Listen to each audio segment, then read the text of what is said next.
Hey everyone, Action here. In this video I'll be showing you some crucial steps we did to improve our economy so we can have a strong start in our endgame. We'll be going through some megastructures, ascension perk decisions, planetary management optimizations and much more. My command calls out for 5,000 commanders to replenish our ranks after the recent losses. Our navy needs you, commander, to help us fight the countless enemies that threatens our own existence.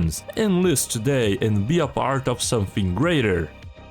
So our plan right now is first to improve our tech output. We currently have 3 archaeology projects ongoing in our tech worlds. This will massively boost our research. We are also trying to roll the mega engineering technology, but we haven't been lucky at all so far. However, once we roll this technology, our economy is gonna skyrocket. We already have an ascension perk slot available, so we can grab the master builders. Later on we grab the galactic wonders, and we have a ruined dark matter decompressor right inside our borders. That was here since the beginning of the playthrough, and well, we got pretty lucky to have one very close to us because it increases the odds of rolling that technology, although we haven't rolled it. So yeah, kinda insane, right? Our empire size is very minimal. We have maximized this reduction a lot, actually minimized, right, the empire size. However, one thing that I am kinda curious is, although we adopt the kinship tradition, it at least does not show up on the tooltips the empire size from POP's reduction. So I will file a bug report. Perhaps the devs will fix it, or perhaps it is already accounted for, just not showing up in the tooltip. Who knows? But there is a world where this empire size would be actually lower than what we have here. Another good thing about our empire is that all of our counselors are almost at level 10 with the exception of Vax, and since they are governors as well here on Corellius, their governor effect actually reduces our empire size from POPs by minus 20%. So in this world at least, these populations are basically having 0 empire size. We also have a very low empire size from colonies at minus 75%, so that is why our empire size is that low. Currently we have some threats. Although we have the Cosmogenesis Ascension perk, if we start to research the Fallen Empire technologies, we have 2 Fallen Empires nearby that are gonna start to hate us. One of them even have a 1.3 million fleet power stationed just right at our systems, so that is a little bit intimidating, I'm not gonna lie to you. However, once we have a little bit more technology and we can field a better fleet than we already have, we are gonna start researching these forbidden techs, and they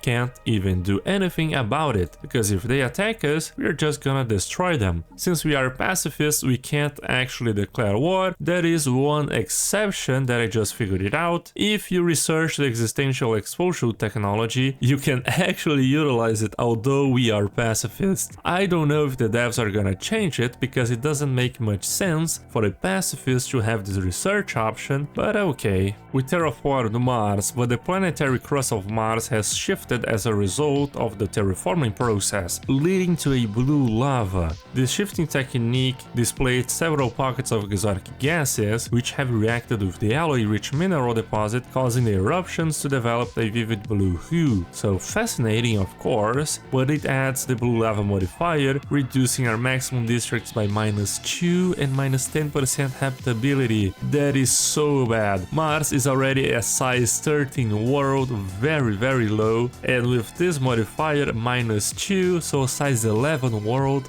wow. And of course, also on Proxima Centauri B, the other world we terraformed, we have the title locked, reducing our maximum districts by minus 30%.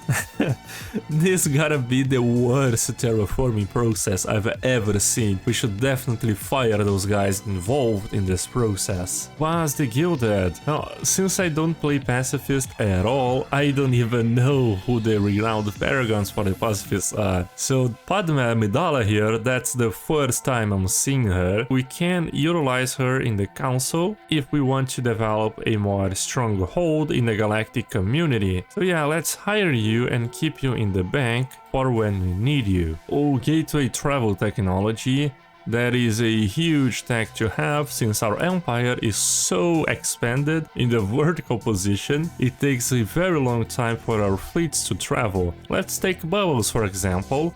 She's at one side of our empire, and if we send her to the other side, it will take only 1400 days. Yeah, so let's actually send Bubbles in an exercise here.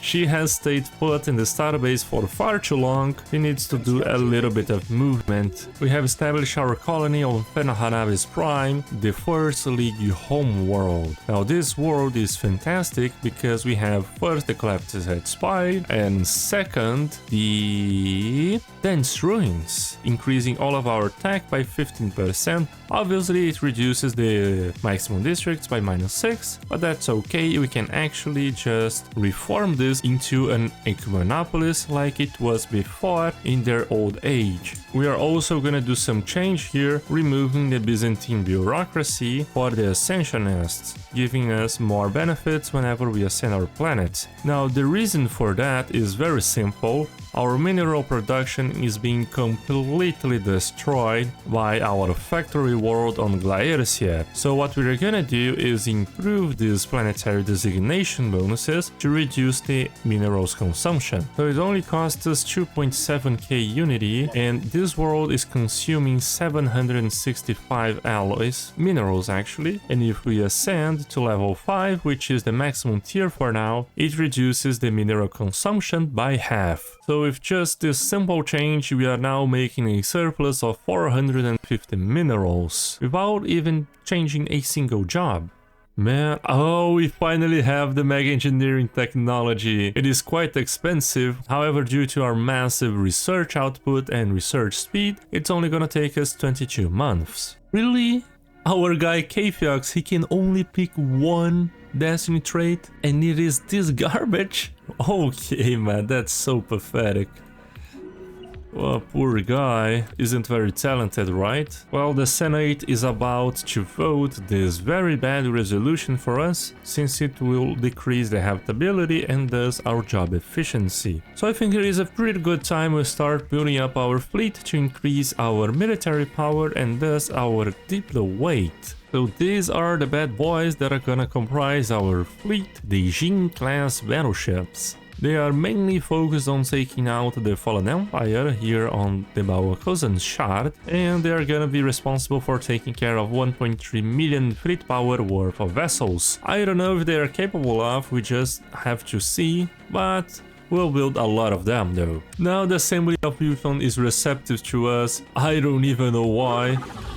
Oh man, that guys, what do we do with them though? They attacked us, tried to claim some systems, desperately failed. At least we have finished the mech engineering technology, that's a good thing. So let's already begin repairing our matter decompressor. Oh, well, let me just do something and reduce the amount of zincs we are producing. So this way we recover a little bit of alloys. Now we go here, repair it, and we also activate the living metal mega construction and the architectural renaissance. Kartox has been encased, our first Ecumenopolis. Fantastic, and now you'll see our research is skyrocket. Already at 10,000, which was our intention in the beginning of the game. However, I think we can scale this up even further beyond. And we finished the Harmony tradition, our last tradition, fellas. So I forgot to pick the Master Builders, I am kinda dumb. And we just need to repair our method decompressor, and then we grab the final ascension perk of Galactic Wonders. So we finished all traditions before the year 2300, and yeah, we are kinda strong now. What we can start doing now is ascending our planets with the surplus of unity we have, and oh boy, it's gonna be pretty fun. Oh, in the dimensional conflict we found the Daedalus Seal relic. Now, although we don't have any owl gates and any wormholes, it is still pretty fun to find it. If in the future we take control of each one of these, let's say, cosmic travel methods, we could utilize our relic. Yeah, look, it even says that there are no wormholes or algates within our borders, so it is pretty useless for us, just +1 astro threats. However, it's cool to have, right? We just have one in our museum. Speaking about museums, let's start building up a mega art installation site, because it will improve our amenities, and after we finish the science nexus, we'll build it as well. Due to our increase in the fleet power, we now surpass the supporters. No! I spoke too soon. Oh, damn. Perhaps if I activated some edicts. Well, I activated a lot of edicts, let's see. Alright, it improved a little bit, but someone left the position. What if we put Padme Amidala there? Would that change things a little bit?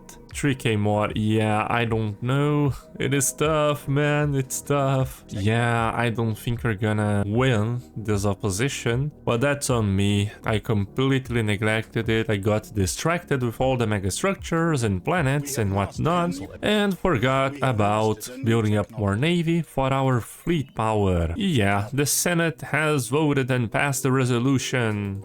No. Now back at our plan, let's build our science nexus, and we need to be very careful to not build it in a good arc furnace system, just like here on Karyoshu, which is a size 21 system. So in there, what we build is an arc furnace.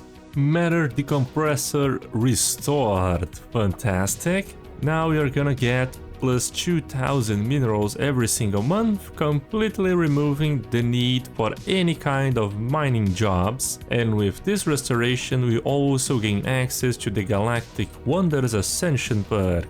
This will also remove the necessity for any energy jobs as long as we have our Dyson Sphere up and running, and we can even build another matter decompressor here on Larkin Singularity. So with that, my friends, we have zero need for actual mining jobs for a very long time. One thing that I do notice is that our Ecumonopolis research does not actually have the benefits from the adaptability tradition, because if you look at this, our regular research worlds, they have a plus 5% researcher output, whereas the Ecumonopolis don't. So perhaps the devs didn't think about adding these bonuses on the Ecumonopolis. I don't know if that's intended, but I hope it is not, because otherwise it would be kinda lame, to be honest. Let's see here if in our capital, when it becomes an Ecumonopolis, it is actually gonna reduce the resources from jobs because of the adaptability removal. Nope. In our capital it stayed the same, thankfully. Hello Commander, if you're enjoying my content, please consider being a part of our higher ranks and financially supporting the growth of our navy. Depending on your contribution, you'll have access to different sections of our military, being able to command an entire fleet and up to a whole sector in our live streams. That will happen almost every weekend. With every contribution, the Empire grows stronger, and you, Commander, will help us shape the future of our universe.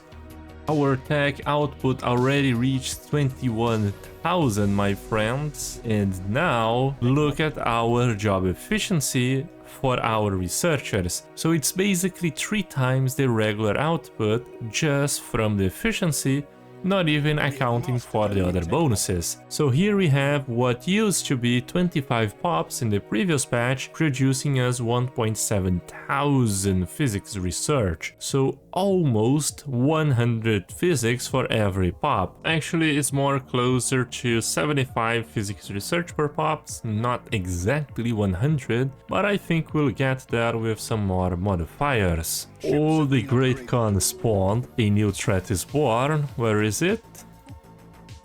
Okay, not very far away from us. Perhaps we could try to have the Khan throne, although I don't think we can have subjects because of our pacifist ethic, so I don't know if that's worth it, to be honest. One thing that I really didn't think would take a toll on our economy that big would be the trade deficit from our planet. What is this? We are losing 600 trade every single month just from the planets. I think we could easily offset this by removing the artificers from the masterful crafters, for something like the merchant guilds, which will replace the politicians for merchants. Yeah, it's kinda risky, so we'll have to test it out to see if it actually works. Oh, we must wait at least 7 years until we can reform our government once again. Never mind then, we'll have to find another way. Perhaps by selling some monthly minerals, since we are making so many of them nowadays. Let's sell 1000. And we could also sell some rare resources, since we are producing a lot of them as well. I think right now we can start making progress towards our crisis levels. We don't necessarily have the damage to take out the fallen empires at this point. However, it won't take much for us to build up a sufficient fleet to control all of their systems. Crisis levels 2. Let's already make progress towards the level 3. Crisis level 3 already.